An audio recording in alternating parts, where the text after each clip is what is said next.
Hello' friends, মোৰ এটি নতুন ভিডিঅ'লৈ আপোনালোকক সকলোকে স্বাগতম জনাইছোঁ।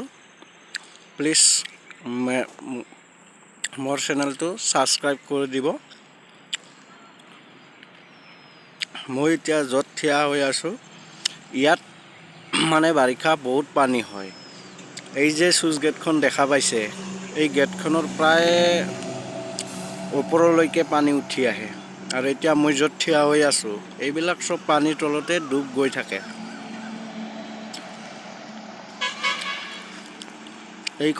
এই জাগাখিনিতে ইয়াত ৰাস পূজা পতা হয়।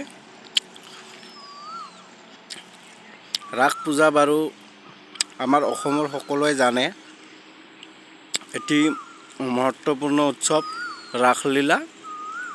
আৰু এই জাগাখিনি নিচেই অতি সুন্দৰ। এই